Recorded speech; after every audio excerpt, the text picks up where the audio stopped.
Hello friends, good afternoon. Am I audible and visible?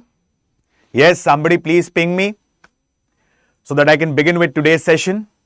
Yes, am I audible and visible? Just a second, guys.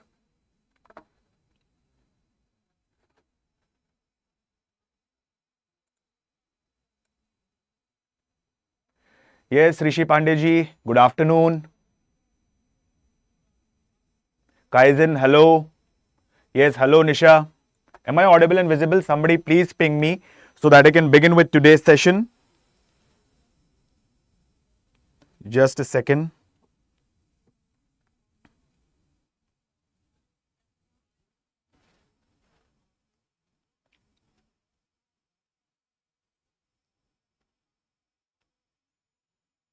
Okay, thank you. Thank you, Kaizen. Thank you, Nisha.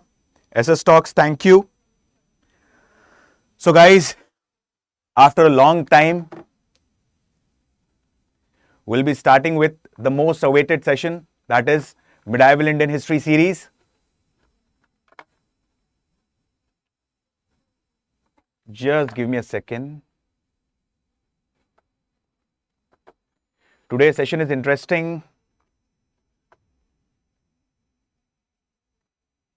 Okay. Hello everyone. Hi, this is Alok Ojha. Welcome to StudyIQ IAS English. Today we are going to start with Medieval Indian History series. And we are going to explore the truths of medieval India. Now, apart from Delhi Sultanate, Mughal Empire, the Marathas, Sikhism, Nizams, Peshwa, and the local rulers of different, feudatories of Delhi Sultanate or particularly the Mughal Empire, we are also going to focus on the key facts here. Was actually Muhammad bin Qasim the first Muslim invader of India? Correct? Where did Islam actually begin from? Who are Shias? Who are Sunnis? Was Paigambar Sahab, that is Prophet Muhammad, the first prophet or the last prophet? So we are going to explore all these truths in today's session. So guys, please pay attention properly. Like the ancient Indian history series and modern Indian history series, again here I am going to follow a very simplistic pattern. And that pattern would be, like those who know me, I would be following a very simplistic pattern, SFC, story, fact and concept, because it becomes quite easier to remember the fact and concept when it is associated with the help of a story. Okay? So without wasting any more time, let's talk about the early Muslim invaders.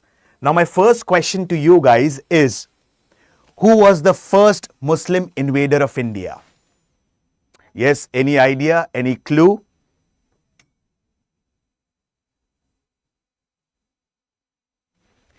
Who was the first Muslim invader of India? I'm pretty sure about this. Every one of you might answer this. Muhammad bin Qasim was the first Muslim invader of India. He was being followed by Mahmud of Gazni, and later on he was being followed by Muhammad Ghori. Correct? But was actually Muhammad bin Qasim the first Muslim invader of India? Now let's explore this in today's session.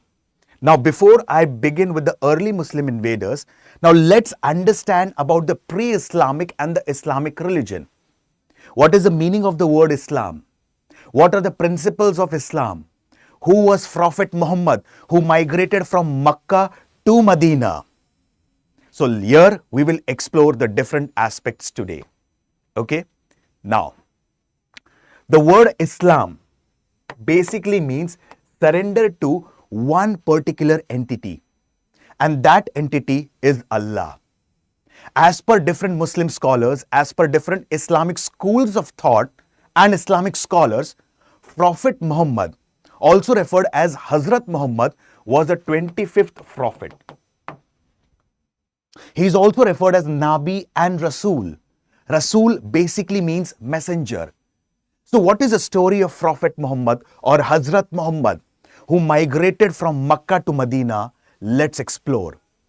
And he established a mosque in the region of Medina. Who are Shias and Sunnis? Let's explore. So, Prophet Muhammad was born at a place called as Makkah, which is located in Saudi Arabia. It is believed that his father's name was Abdullah and his mother's name was Amina. When his mother was pregnant, his father passed away. And 6 years after the birth of Hazrat Muhammad Sahab, his mother Amina passed away. He had an uncle named as Abu Talib. Guys, please have a pen and paper along with you so that you can note down things in chronological manner. Okay? Because here there are lots of names, there are lots of terminologies. Okay, I'll repeat the points again. Hazrat Muhammad Sahab, he was born at a place called as Makkah in Saudi Arabia. He was born to Abdullah and Amina. Abdullah was his father and Amina was his mother. Prior to his birth, like Abdullah passed away. And 6 years after his birth, his mother Amina passed away. Now, particularly, he had an uncle named as Abu Talib.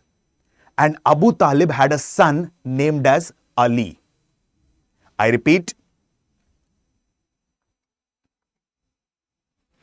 Abu Talib had a son named as Ali. Okay? So in simple words, Muhammad Sahab and Ali both were cousins. Now Abu Talib did not have that much of money so that he could sponsor him a proper education. So Hazrat Muhammad was being raised as a shepherd. Okay? He was being raised as a shepherd. At the very young age of 25, he was married to Khadija Begum, a very rich widow. And approximately around the age of 40 or 41, he had a very different realization. He had a realization that he was Nabi and Rasul. Please note the terminologies as well. Now what is Nabi? Nabi basically means a perfect man, whereas Rasul means a messenger. So he was a messenger sent by Allah. So he was a Rasul. And why he is referred as Nabi? Since he was chosen by Allah himself. Since he was chosen by God himself. So Prophet Muhammad is referred as Nabi and Rasul. You might have heard about one of the ayats written in Quran. And the name suggests in that manner, La ilahi illallah and Muhammad ur Rasul. Allah is one and Muhammad is his messenger or he is his Rasul. Now, particularly his teachings became quite famous in the region of Makkah. Now, apart from his teachings being famous, okay, now one question arises in the mind of every aspirant.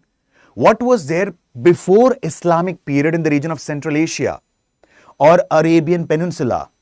Was Islam actually existing before Prophet Muhammad? Or was there any certain other religion prior to that? Okay? Now, it is believed that the teachings of Prophet Muhammad had a very good impact on the peoples of Makkah. But apart from his followers, he also had many people who had animosity against him, who were jealous against him. Why?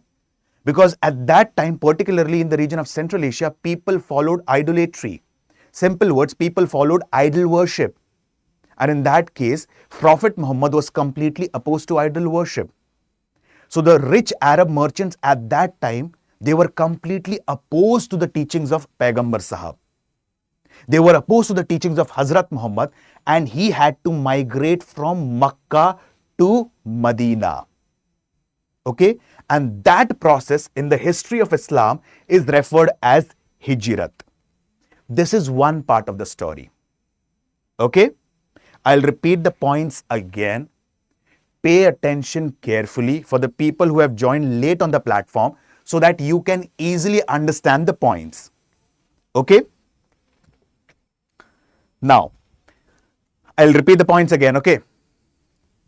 Paigambar Sahab or Hazrat Muhammad was a 25th prophet as per different Islamic scholars. He was born at a place called as Makkah in Saudi Arabia. He was born to Abdullah and Amina. He was being raised up by his uncle whose name was Abu Talib and his mother's name was Amina. Sorry, he had a cousin named as Ali. So now, he was being raised as a shepherd and at the very young age of 25 or 26, he was married to a rich widow named as Khadija Begum. Approximately around the age of 40, 41, he realized that he was what? He was Nabi and Rasul. Nabi means the perfect man. Rasul means the messenger of Allah. Now his teachings became quite famous in the region of Makkah, particularly in the region of Saudi Arabia. Apart from his followers, he had many opponents as well. And then he had to migrate from Makkah to Medina, and this process is referred as Hijrat in Islamic history. This is one part of the story. Now, what does other part of the story says? Particularly in the pre-Islamic Central Asia or the pre-Islamic Arabian Peninsula, now there were different tribes, and these tribes, like, they were quite feudal in character. There was continuous skirmishes between these tribes. So there was a place which is referred as Yathrib. Now Yathrib basically means Medina. There was a place which is referred as Yathrib, which is referred as Medina. So at this place, there were two major tribes which were quite dominant. One was Aus tribe and the other was Khazraj tribe. Now agriculturally, these people were quite advanced. Simple words, economically they were quite advanced and they practiced date cultivation. But there was continuous skirmishes, there was violent clashes between the different tribes. And now, the people of these two tribes, Aus and Khazraj, they invited Hazrat Muhammad Sahab to Medina. So now, Hazrat Muhammad Sahab migrated from a place called as Makkah to Yathrib, which is then referred as Medina. And this process is referred as Hijrat. Clear till here? Any question, any doubt, any query? One more thing. What did the people practice in the pre-Islamic era? Whom did the people actually worshipped? Now, many historians do believe that, like, the people of the Central Asia practiced animism. Animism in simple word is love and respect for nature. We have seen Ancient Indian History series. In that, we have seen about the Indus Valley Civilization. And in Indus Valley Civilization, we have talked about the people of Indus Valley Civilization practiced animism. Simple words, they worshipped trees, animals, snakes and birds. Simple words, they believed in nature worship. Similarly, many historians do believe that these people worshipped whom? They believed in animism. Apart from this, some historians, they also believe that the people of Central Asia in the pre-Islamic period worshipped Hubal. And who was Hubal? He was the Syrian moon god. Now he had three daughters, Alat, Al-Uzza and Mannat. I repeat, the people in the pre-Islamic period worshipped Hubal. Now Hubal, he was who? Hubal was the Syrian moon god. And he had three daughters, Alat, Al-Uzza and Mannat. Now Alat, she is referred as particularly god of nature. Al-Uzza, the mightiest one, the most powerful goddess, and Mannat, goddess of fate. Now, I'll also give you one of the examples. You might have heard about a place called as Kaaba in Makkah. Now, it is a cubical building, or it's a cubical space where at that time, even the idols of these gods were being kept. So, at that time, what happened? Prophet Muhammad was opposed to idol worship. And now many people started opposing him. And now he had to migrate from Makkah to Yathrib, which is also referred as Medina. Clear till here? Now moving ahead. We'll go in a gradual step-by-step manner for better understanding on the concept. Now, I'll come to the diagrammatic format. Everything is given in the form of a PPT. Don't worry about this. Students or aspirants who are new to the platform, they can directly download the PDF or the PPT from my Telegram channel, history_Alok Ojha. So everything is a form of a PDF or a PPT, but we'll try and understand things from the perspective of a flow chart so that things become quite easier for you. Now, approximately around 622 AD, Prophet Muhammad, Hazrat Muhammad Sahab migrated from Makkah to Medina. And there were many followers who migrated along with Muhammad Sahab to Medina. Those who migrated along with Muhammad Sahab from Makkah to Medina were referred as Muhajir. And those who welcomed him in Medina to settle the tribal disputes, particularly the Aus and Khazraj, they were referred as Ansar. Simple words, the people or the disciple of Muhammad who migrated from Makkah to Medina were referred as Muhajir. And those who welcomed him in Medina were referred as Ansar. Okay? Now, he reached Medina. His teachings again became quite famous in Medina. But he did not choose anyone as his successors. So, Hazrat Muhammad Sahab passed away. In 619 itself, it is believed that before migration to Medina, his Hazrat Muhammad Sahab's uncle, Abu Talib, passed away. His wife, Khadija Begum, passed away. And now, Hazrat Muhammad Sahab, he passed away. Now, Hazrat Muhammad Ji did not choose anyone as his successor. Now, there was Shiism in Islam now. Now, I'll tell you one more thing. Please pay attention carefully. This chapter is full of terminologies, as I've told you. So, please pay attention to the story. Please have a pen and paper along with you. And please keep on noting down the important terminologies. Okay? Now, what happened? As he migrated from Makkah to Medina, and at that time in the region of Yathrib, that is Medina, there was a different tribal cultures that was being prevalent at that time. There were Arab pagans who had, whose, what we say, culture was polytheistic in nature. So what happened? Muhammad Sahab, he established Ummah or the Muslim community in Medina. Now, when Muhammad Sahab passed away, what happened? He did not choose any one of his successor. So now there was dissenting opinion in the Muslim community or the Ummah. So from here begins the genesis of Shiism in Islam. Now what is Shiism? Dissenting opinion. So few were referred as Sunni and the other were referred as Shia. Now who are Shia and who are Sunnis? Okay. Shias are the people who believed that the other person who should be succeeding Prophet Muhammad should be from his bloodline or should be the descendants of Prophet Muhammad. So particularly, who would be the descendant of Prophet Muhammad here? Either one of his sons or Ali. Why? Because Ali was cousin of Prophet Muhammad. So people who believe that Ali should succeed or anyone who are the descendants of Prophet Muhammad should succeed are referred as Shia. Whereas there were other people who believed that who should succeed Prophet Muhammad, they believed that such a person should be chosen by consensus. Such a person should be chosen by the people.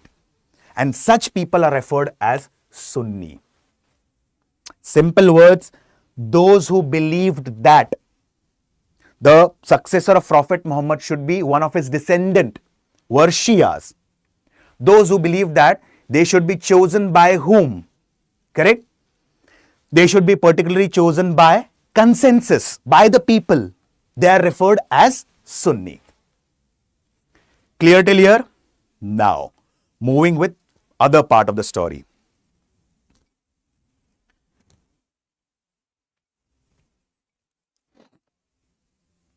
Thanks a lot, Rishi ji.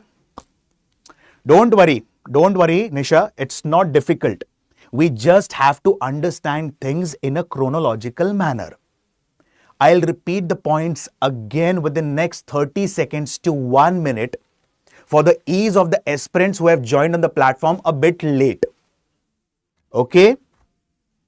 If you feel any doubt, if you have any question, immediately stop me and ask me a question. But please don't have a doubt. Okay? Now, I'll repeat. Islam basically means surrender to one particular entity. It begins with the birth of Prophet Muhammad. He was considered as a 25th prophet, born to Abdullah and Amina. At the very young age, he was married to, Khadija Begum. He is also referred as Nabi and Rasul. Rasul means messenger. Nabi means what? Nabi means perfect man. His teachings became quite famous in the region of Makkah. But he opposed idol worship, and this actually hurted the rich Arab merchants. And now, to escape the religious persecution, he migrated from Makkah to Medina, which in Islamic history is referred as Hijrah. Okay? The other part of the story says that, like at the place particularly referred as Yathrib, also referred as Medina, what happened? There were two major tribes who had a lot of tribal conflicts, the Aus and the Khazraj tribe. They invited Prophet Muhammad to intervene there, and he settled the dispute, and here he formed a Muslim community also referred as Ummah. Okay, now coming to the further part of the story. As I've told you, Prophet Muhammad did not choose anyone as his successor. So he was chosen, Abu Bakr was chosen as the successor of Prophet Muhammad. Abu Bakr was being succeeded by Umar. Umar was being succeeded by Usman. And finally, Ali became the fourth successor. So if you Google or if you go through the Islamic history, there are four major caliphs. So these people are referred as caliph or khalifa. Now what is a caliph? Caliph simply means a representative. Whose representative? Prophet Muhammad's representative. Hazrat Sahab's representative. So there are four caliph or khalifa. And these caliph or khalifa are referred as Rashidun. Rashidun basically means rightly guided caliph. In simple words, who followed the footprints of Prophet Muhammad. Okay? Now, let's explore the further part of the story. This is as per Sunnis. Okay? As per Sunnis, there are four caliphs. Okay? As per Sunni, there are four caliphs. Abu Bakr, Umar, Usman, Ali. And the Ali was fourth caliph. Okay. But as per Shias, Ali, he was the first Imam. Imam means spiritual teachers. Now, let's explore the further part of the story. Did you get the point still here? Yes, guys, please keep the session interactive. Any question, any query, any doubt, stop me, ask me a question. Did you get the point still here? Yes, please answer in the comment section.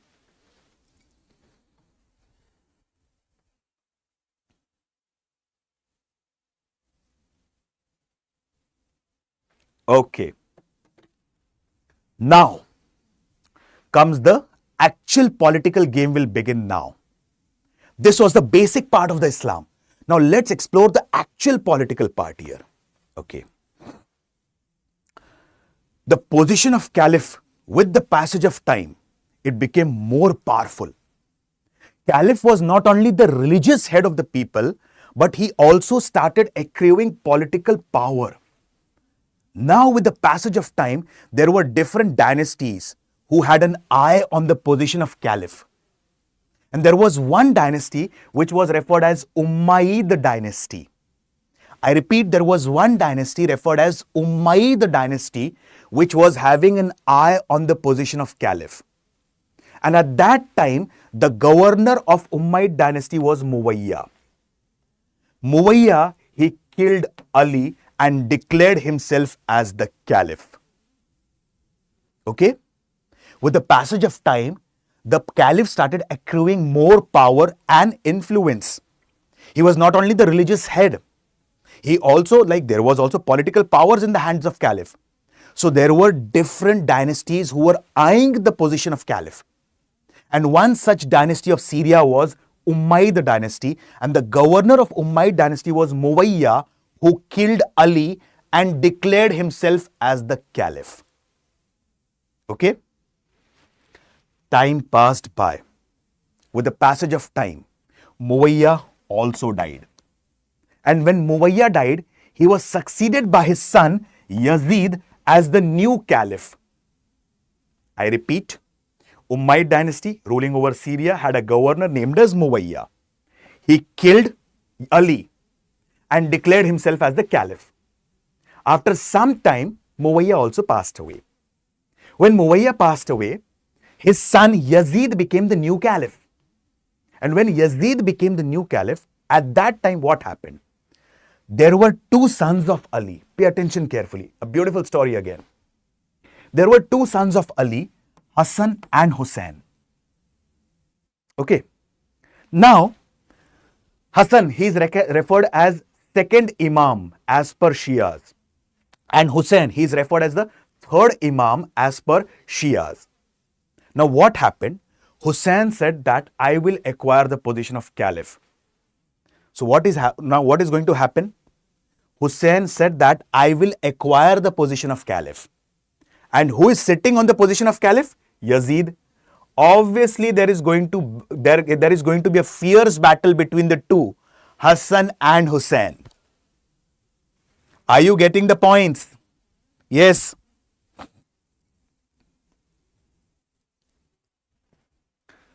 On the position of caliph, there's a person named as Yazid who is sitting there.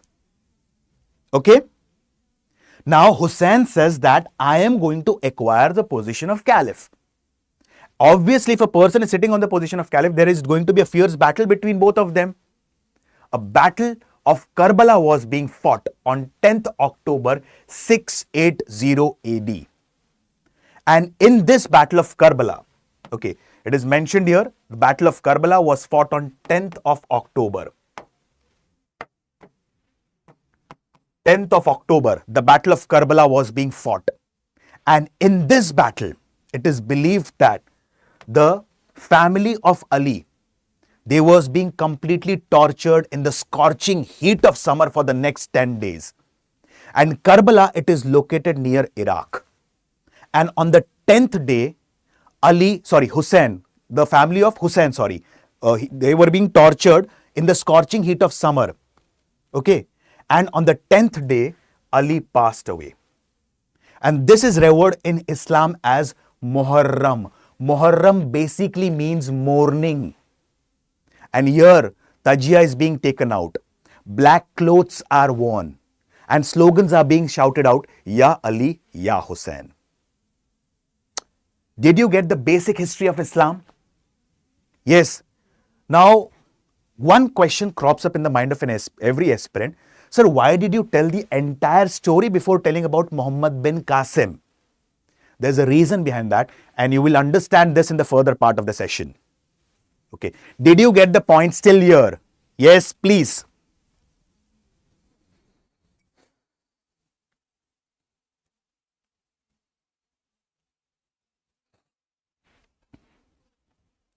Clear? Muhammad Sahab succeeded by Abu Bakr, succeeded by Umar, Usman, Ali. Okay, these are referred as caliph, also referred as Rashidun. Rashidun basically means rightly guided caliph. Perfect. Ali was being succeeded by Muawiyah, Muawiyah by Yazid, and finally, this is the end part of this. Clear? Now moving ahead with Muhammad bin Qasim. Now, why did Muhammad bin Qasim attack India?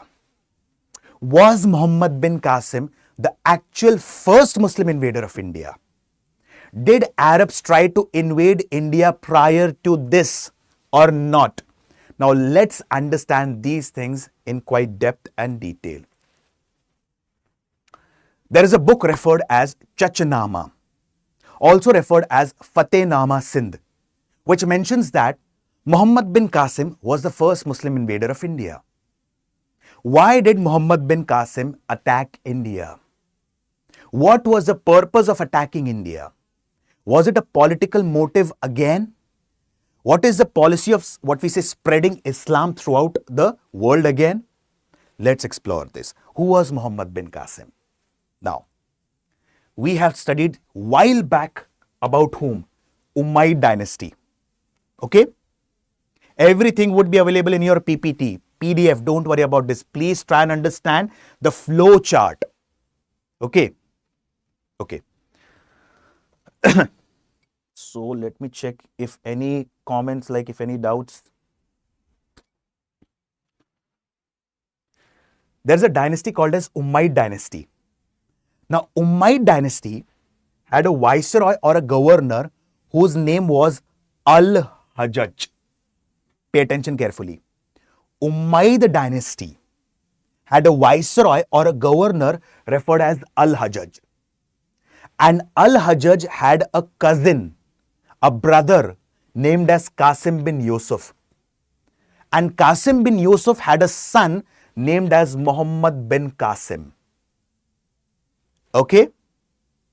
I repeat, Al-Hajjaj, he was a viceroy or governor of Umayyad dynasty. Now, this viceroy or governor had a brother named as Qasim bin Yusuf. Qasim bin Yusuf had a son who was born in a place called as Taif. Taif is a city located in Saudi Arabia. And his son's name was Muhammad bin Qasim. And Muhammad bin Qasim, he became the first Muslim invader of India. Now, why Muhammad bin Qasim is referred as the first Muslim invader of India? Okay, now there are different reasons about this. I'll give you one of the fine examples. In the region of Sindh, there was a Brahmin dynasty that was being ruling. And that Brahmin dynasty was being ruled by Dahir. Once upon a time, the ruler of Sri Lanka had sent certain precious gift, jewelry, to the Caliph. And particularly it is believed that this ship was going from the region of Sri Lanka to the region of Yemen.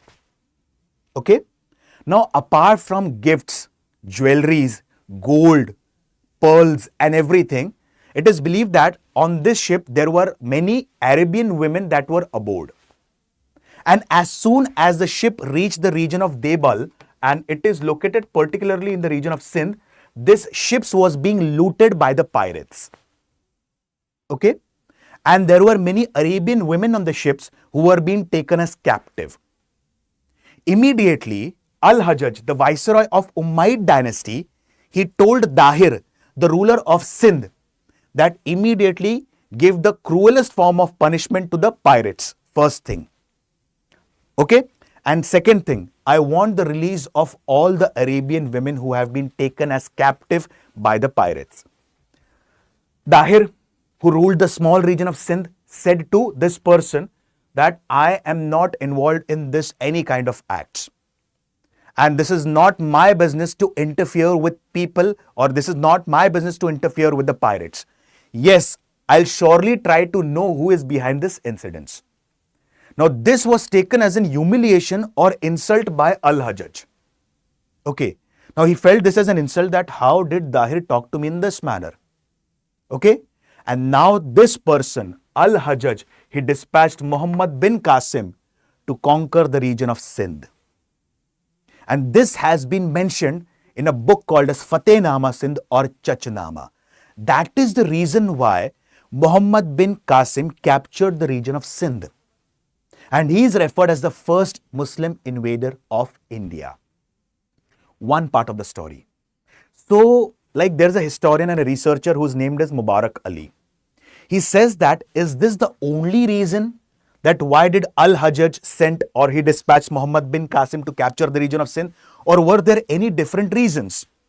There were different reasons as well. Like I'll give you few examples about this.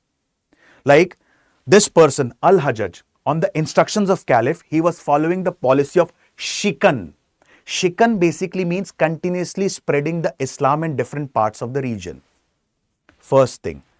Second major aspect, Al-Hajjaj was also following the policy of imperialism. Like Al-Hajjaj sent certain few of his governors, or Al-Hajjaj.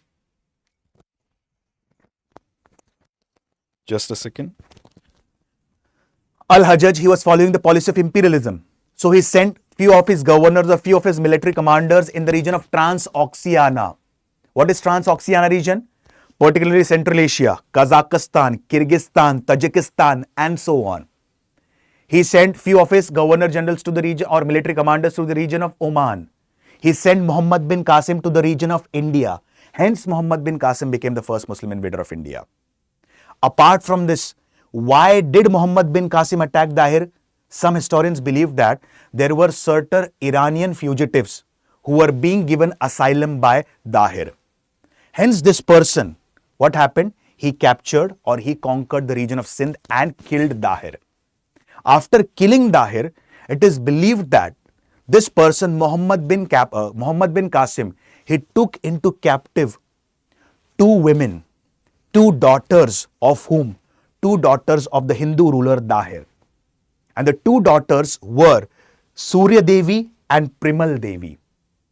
These two daughters of Dahir were being captured by Muhammad bin Qasim and given to Al-Hajjaj. Al-Hajjaj presented them to the Caliph. This is one part of the story.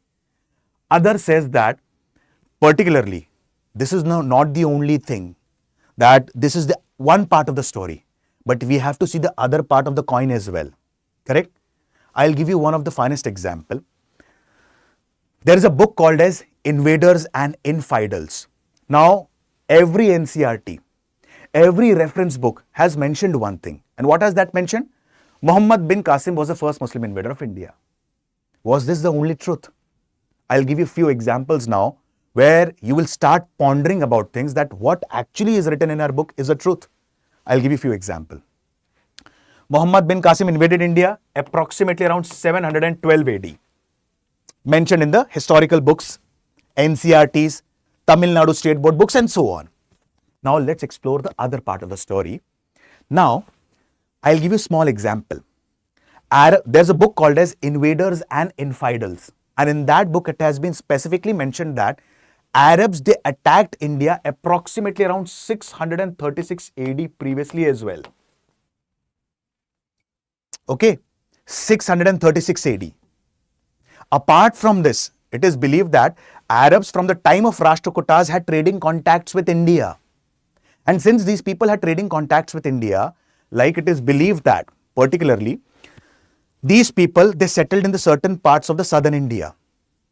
And at that point of time, the most powerful ruler was Pulakesin. Now Arabs, now they developed a different intention. Now they wanted to conquer certain parts of India.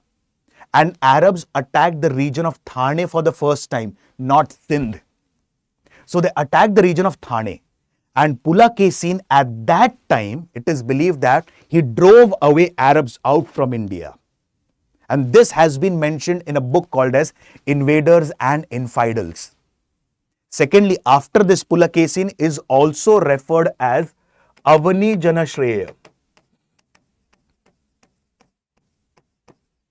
I repeat, he is also referred as Avani Janashreya. Now, what is Avani Janashreya? Avani means Mother Earth. Ashreya means protector. Jana means son of Mother Earth. So, I am the protector of Mother Earth. So, Pulakesin drove away the Arabs out of India way back in 636 AD. And what does our historical text reveal? That Muhammad bin Qasim was the first Muslim invader of India who attacked India in 712 AD. Second story I'll tell you. It is also believed that approximately around 672 AD, from the time of Umar itself, we have studied about Umar. From the time of Umar itself, Arabic invasions were being sent to India, and there is a place called as Makran in the region of Sindh. Okay. Apart from Makran, there is also a place called as Kikan. Battle of Kikan was being fought. And in Battle of Kikan, the local people, they drove away the Arabs out of India in 672 AD. One part of the thing. Second part, Dahir, he single-handedly did not lose the battle against Muhammad bin Qasim. Muhammad bin Qasim and Al-Hajjaj, they tried to invade India. They tried to invade the region of Sindh at least 5 times. And the Jat rulers of the northwestern part of India drove away the Arabs 5 times from India. In fact, the person, Jai Singh, he was a son of Dahir. Okay. He defeated Budail. Who was Budail? He was again one of the governors of Al-Hajjaj. He was, one of the military commanders of Al-Hajjaj. He was being driven out by whom? The Jaisim, the son of Dahir. So particularly speaking, although our books mention that Muhammad bin Qasim was the first Muslim invader of India in 712 AD, the history is a bit different. Hope you understood the points, guys. Any question, any doubt, any query, please let me know. Yes, please.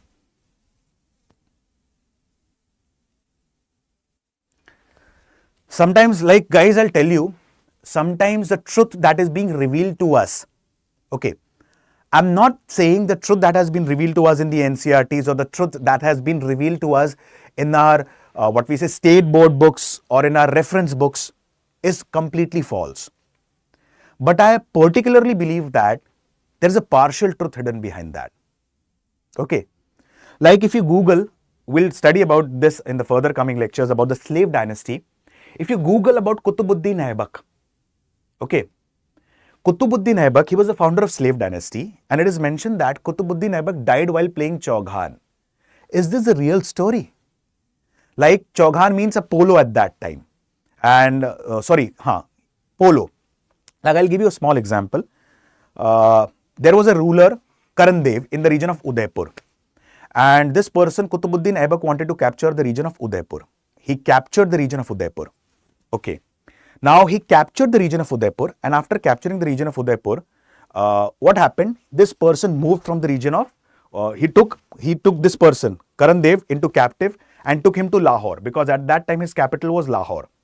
Along with that, along with this person, Karandev, he also took his horse whose name was Shubrak. Now one fine day there was a plot wherein the horse and Karandev will run away to Udaipur, but the entire plot got unearthed. And now Qutbuddin Aibak decided that he is going to kill this person Karandev. When he decided, and that too publicly, I'll be sitting on the horse back Shubrak, kill his master in front of his own eyes, and with his head I will play polo, that is Chaughan.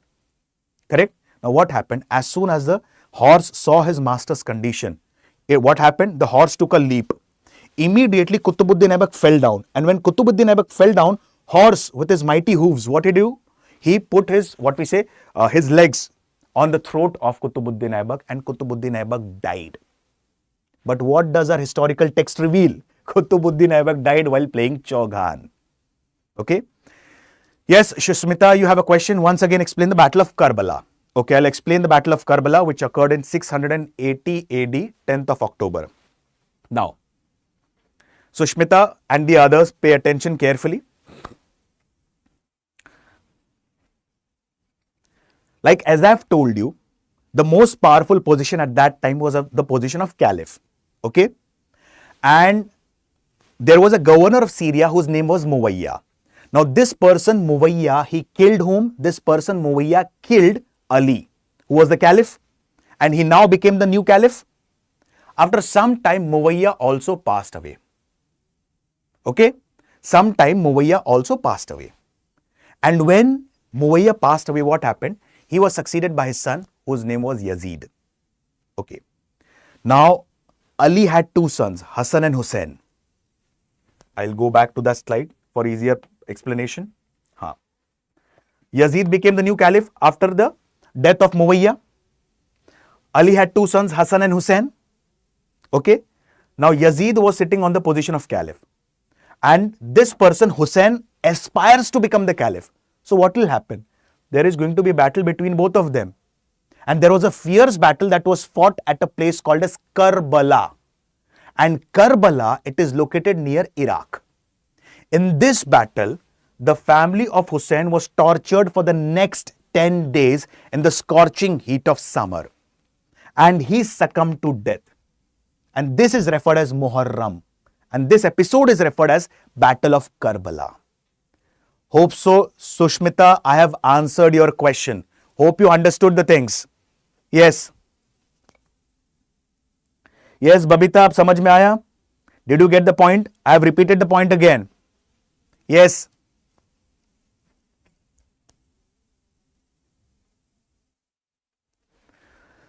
Points clear? Babita and Sushmita? Yes, please answer, so that I can move with further part of the session. Okay. Now let's move. See guys, I can understand that this part is new to you. Okay. You won't be able to understand things for the first time. Okay. So don't worry about this. Go in a step-by-step manner. I have explained the things in the form of a flow chart. Okay. Just observe the flow chart. Just listen to the story and keep on noting down things. I'm pretty sure about this. With the passage of time, you will start remembering things. One more important thing, medieval India, apart from being full of stories, it is also full of terminologies. This is just a start, my friends. This is just a start, and there are so many terminologies. Now, entire medieval India is left. Okay? So, don't worry about this. With the passage of time, you will start understanding the terminologies. Okay?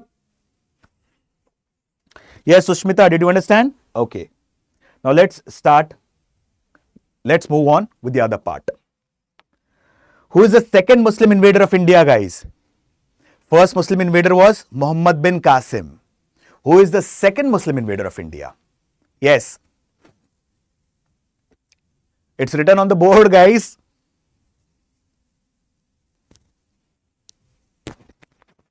Okay. Now, before I explain Mahmud of Gazni, the session is more of 10 minutes maximum, 10 to 15 minutes.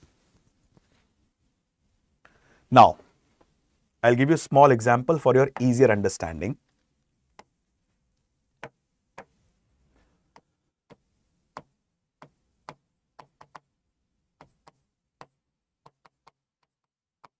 Just give me a second.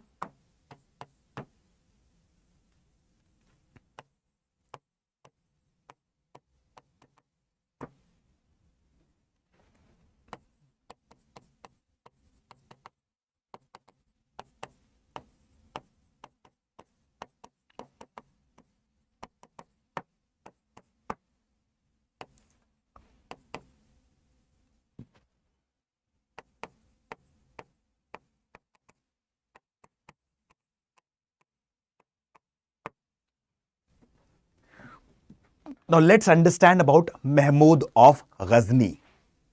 Now, Mahmud of Ghazni, he is referred as second Muslim invader of India. Mahmud of Ghazni, many historians believe that he is also referred as destroyer of temples.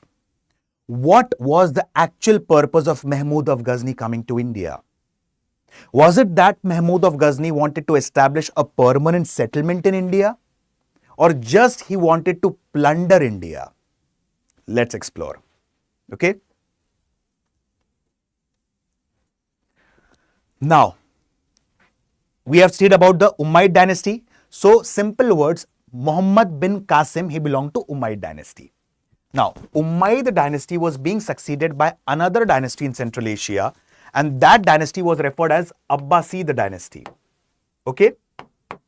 Abbasid dynasty. Now, what happened?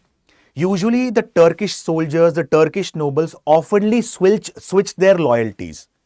The one who is more powerful, these Turkish nobles or these Turkish soldiers are on their side. On the other hand, if the other one becomes powerful, they'll go on their side. So these nobles, with the passage of time, they started switching their loyalties. So there were many Turkish soldiers who were part of Umayyad dynasty. Okay, but when the Umayyad dynasty started declining, they switched their loyalty, and this led to the foundation of another dynasty which is called as Abbasid dynasty or Abbasid empire. Okay, now again with the passage of time, this Abbasid empire, it started declining, and it led to the foundation of another empire which is called as Samanid empire. Pay attention carefully. Umayyad followed by Abbasids followed by Samanid. We'll try to understand things in a systematic format. Okay. Now, who was the founder of Samanid empire? Person referred as Alpatagin, he was founder of Samanid. Okay. Now, Alpatagin, he was succeeded by his son-in-law, whose name was Subuktagin.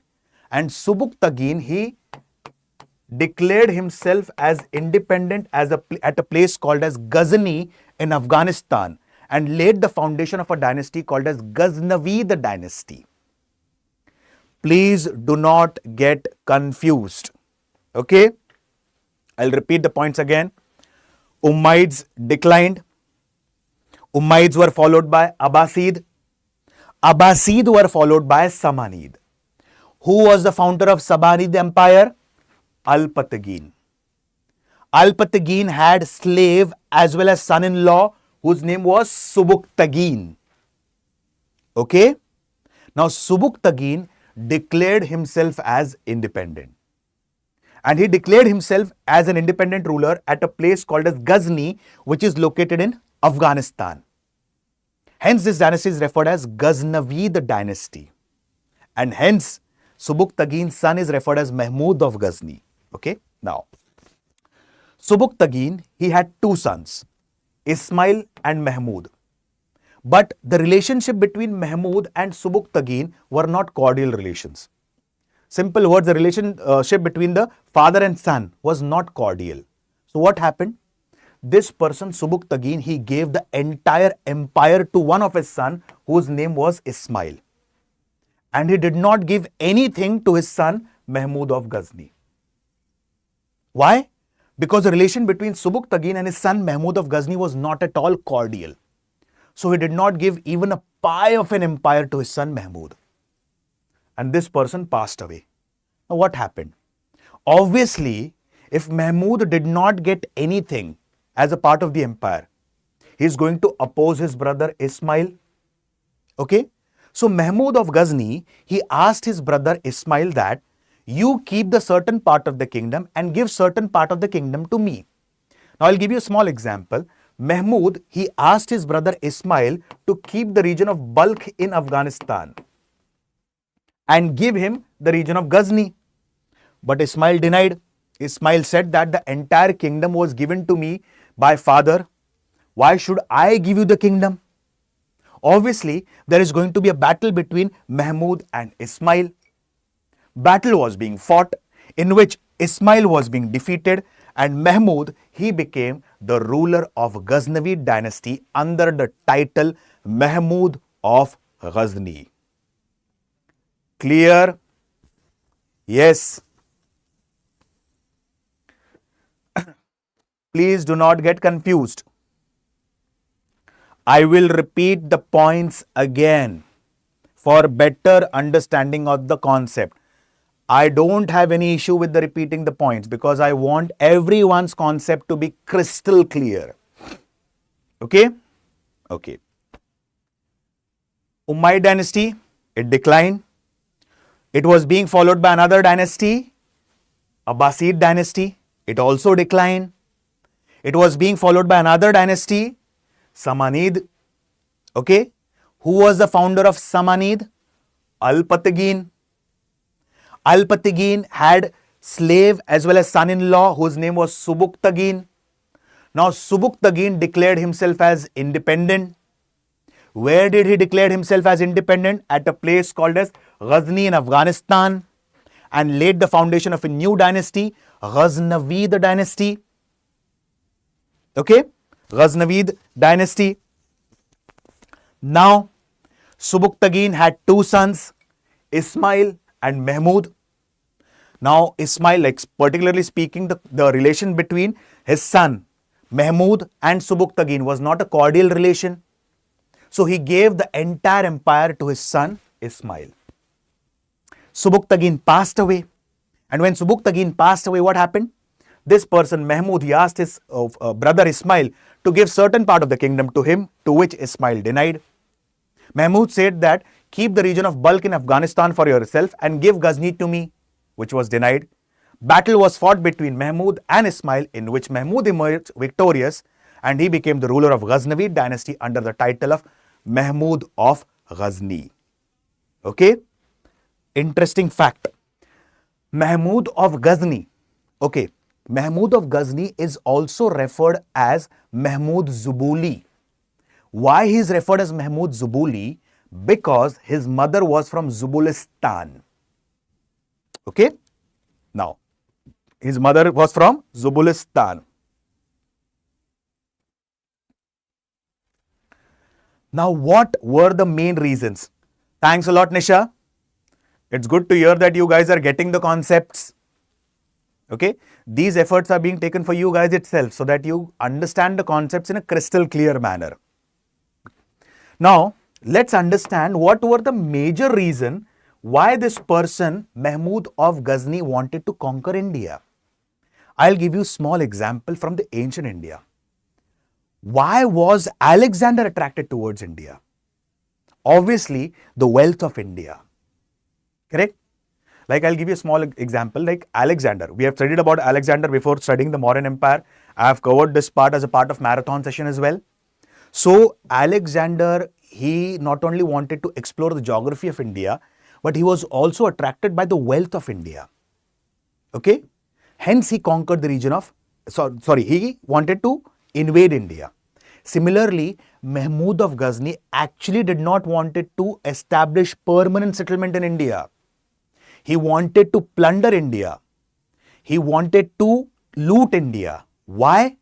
Because India was a very rich nation at that time. Correct. Second, he followed the policy of Shikan. Now, what is Shikan? Shikan basically means, Shikan basically means spread of Islam as well as destroyer of temples. Now, why did Mahmud of Ghazni, he probably had the target of attacking the temples of India? There were few reasons. One thing, the temples of India at that time actually were the banks. It had a lot of gold and money. One of the finest examples is of Somnath temple located in the region of Gujarat. It is also one of the 12 Jyotirlings of the country. Correct? I'll give you another simple example. You might have heard about this, and this temple have been quite in news. Padmanabha Swami temple. It is a temple dedicated to Lord Vishnu. Tons of gold. Tons of gold. So our temples were the treasure houses at that time. Hence he followed the policy of Shikan. Third, he also wanted to acquire artisans from India and elephants from India. I'll give you a small example about Megasthenes Indica. Megasthene was an ambassador in the court, Greek ambassador in the court of Chandragupta Maurya.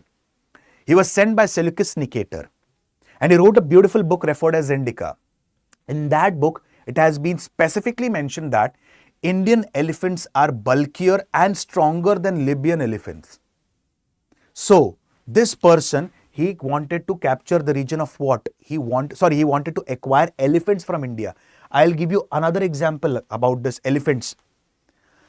Muhammad bin Tughlaq. We'll study about him in Tughlaq dynasty. Muhammad bin Tughlaq, he was dispatched by his father Ghiyasuddin Tughlaq to capture the region of Daulatabad. Okay? Or to capture particularly the region of Daulatabad in the region of Deccan. He went to the region of Daulatabad, and on the way back, he did not come to Delhi. He attacked the region of Utkal. Utkal means Odisha. And what was the purpose of attacking the region of Utkal? He wanted to again acquire the elephants from the region of Utkal. So that was the significance of elephants at that time. Okay. Apart from this, another important thing, he wanted to acquire artisans from India. Guys, observe the temple architecture of Guptas. What a beautiful temple architecture. Mehrauli iron pillar inscription dating back to the Gupta era. Okay. The iron does not have a rust. You can imagine the artistry of the sculptors at that time. Observe Khajuraho group of temples. Observe the temple architecture of the Guptas at that time. Hence, this person was also attracted, hence this person also wanted to acquire the artisans from India. Okay, so that they could build beautiful buildings. Now, Mahmud of Ghazni, he played very smartly.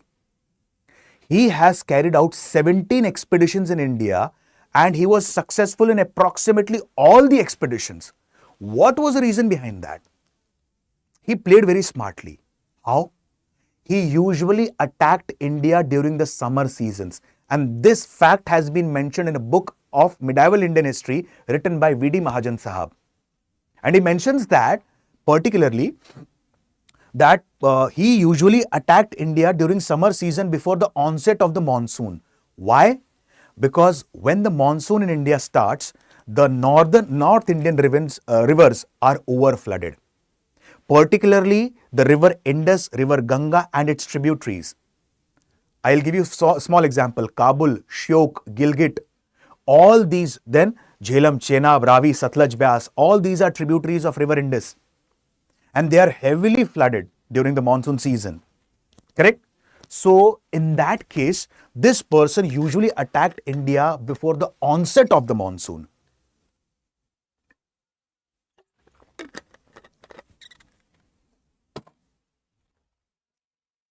Hence, majority of his, expeditions were successful at that time. Okay. Another important thing. See, try to think the things analytically. Why at that time our Indian rulers were not able to tackle? Why? Because we majorly focused on elephants. And the early Muslim invaders majorly focused on staggering and fast-moving cavalry. Correct? I'll give you a small example. Suppose you are a ruler and you're ruling in the region of Delhi. Okay? And there is an invasion from the northwestern part of India, particularly from the region of Khyber Pass. Now you want to stop your enemies in the Khyber Pass itself, in the Hindu Kush mountain. Would it be easier to ride on elephants or would it be easier to ride on horses? Obviously horses, because their speed is staggering. So this person, he majorly focused on horses, staggering cavalry. And that became one of the prime reasons for success of Mahmud of Gazni. Moving ahead, Mahmud of Gazni, okay, he led different expeditions in India. Like approximately 17 expeditions were being led by this person and he was successful in all his expeditions. Like he captured the region of Multan. He captured the region of Multan, which is located in Punjab. He defeated the Hindu Shahi dynasty ruler Jaipal in Battle of Waihind.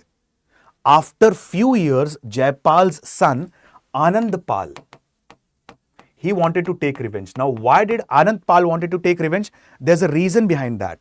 Now, Anand Pal wanted to take revenge because of one reason.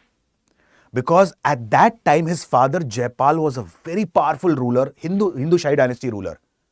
And a defeat by Mahmud of Gazni, it was an act of humiliation for him. In fact, he could not bear this and he offered himself to the funeral pyre.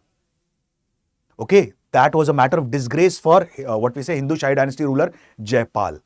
And for this, Anand Pal wanted to take the revenge of the death of his father. Now, what did Anand Pal do? Anand Pal made an alliance with different other rulers. Rulers of Rajasthan, rulers of Kannauj, which is located particularly in the western part of UP, the Khukhar tribes of Punjab. But again, Anand Pal had to face defeat in second battle of Waihind. Now, this person started moving towards the northern part of India. He captured the region of Mathura. Apart from Mathura, he captured the region of Kannauj. He defeated the Chandela Rajput rulers Vidyadhar. After defeating him, he then moved towards the western part of India and captured the region of Gujarat. For approximately 2 to 3 days, he continuously plundered the famous temple of Lord Shiva, the Somnath temple. This temple was further repaired by Bhim I, the Chalukyan dynasty ruler. And he went back. While going back, he had to face stiff resistance from the Jat rulers. But finally, he went back to Ghazni. So the major purpose of Mahmud of Ghazni's attack or imperialistic approach in India was to plunder India. Okay. So major part was here to plunder India.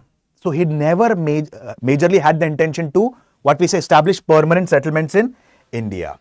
Okay. Now, Mahmud of Ghazni knew one thing. And what did he knew this? He knew one point that if I do not divide the kingdom between my two sons, what will happen? They will meet the same fate what I have met. Okay, so what did this person do? He divided the kingdom between his two sons, Masood and Muhammad. But Masood, he was an oversmart personality. What did he do? Masood blinded his brother Mahmud and acquired the entire kingdom. So this was about majorly Mahmud of Ghazni, the second Muslim invader. Now Mahmud of Ghazni, particularly, I have mentioned here what was the impact. He led 17 expeditions and so on. Okay. So there were court historians of Mahmud of Ghazni who played a very pivotal role. Like Utbi, he was one of the court historian who wrote a very famous book referred as Kitab-ul-Yamni or Tarikh-e-Yamni, which describes about the expeditions led by Mahmud of Gazni in India. Another versatile genius was Al-Biruni. Okay, Al-Biruni, he is also referred as father of Indology. He is also referred as father of comparative Indian religions. And he also adorned the court of Mahmud of Ghazni. He was a great historian. Another historian was Firdausi, who wrote a very beautiful book, biography of Mahmud of Ghazni, and that was Shahnama. Now, it is believed that this person, Mahmud of Ghazni, had promised Firdausi that I will give you 60,000 gold coins if you write my biography. Okay. Now, this person, Firdausi, he wrote the biography of Mahmud of Ghazni. And rather than giving him 60,000 gold coins, he was just given 60,000 silver coins. And this was felt as an humiliation by Firdausi. In anger, in aggression, he left the court of Mahmud of Ghazni. And when he left the court of Mahmud of Ghazni, it is believed that after some time, after reading what has been written by Firdausi, he was very impressed. And now he asked few of his nobles to go to Firdausi and give him more 60,000 gold coins and not take back the 60,000 silver coins. So the nobles were being sent, but when nobles were being sent, it is believed that Firdausi had passed away, he had died at that time. Okay, now this was the expeditions led by Mahmud of Ghazni. The tomb of Mahmud of Ghazni is located at a place called as Ghazni in Afghanistan. And Mahmud of Ghazni was further followed in India by Muhammad Ghori, the third important Muslim invader of India. He fought two battles. First Battle of Tarain in 1191 AD and Second Battle of Tarain in 1192 AD against Prithviraj Chauhan ji, one of the most important rulers of the Rajputs. So guys, this was about the second Muslim invader of India. So I'll repeat, Muhammad bin Qasim was the first Muslim invader of India. He defeated the ruler Dahir. The second Muslim invader of India was Mahmud of Ghazni. Okay. Guys, hope you understood the basic part of Islam. Yes, 100% guys, you will get the PDF of this session. The aspirants who are new to the platform, they can download the PDF of the session from my Telegram channel, history_Alok Ojha. Okay. So guys, morning batch 2026 is going to start. As the word which is flashing on your screen, particularly,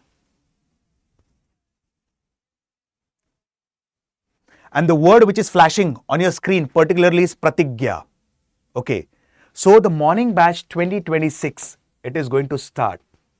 And Pratigya basically means commitment. Okay. Here in a very systematic format, the entire foundation would be taught to you. Particularly, how to have an approach towards Tamil Nadu State Board books. What approach is required in the NCRT. What pattern needs to be followed from the answer writing. And it is entirely P2I program, prelims to interview. What answer writing plays a very crucial role, and answer writing is an art. Okay. So the batch is going to start on 23rd of June. So please enroll by using my code Alok Live, which is flashing on your screen. And you can learn the major parts of history from me. So with this guys, I'll stop my words. Tomorrow we'll be coming up with a new session on Medieval Indian History series, Muhammad Ghori. Hope you understood the points guys. Any question, any query, any doubt, please ask me in the comment section. Okay guys, with this I stop my words. Thank you and have a wonderful day. One can download the PDF from the Telegram channel history_Alok Ojha. Thank you guys.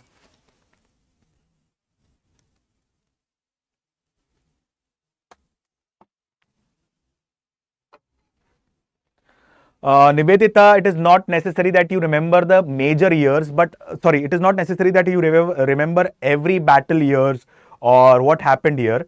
But I would suggest you that remember the major part of the years and try to study things in chronological manner, so that things become quite easier for you. Hope so the points are clear, Nivedita. Okay. Okay, guys, thank you and have a wonderful day.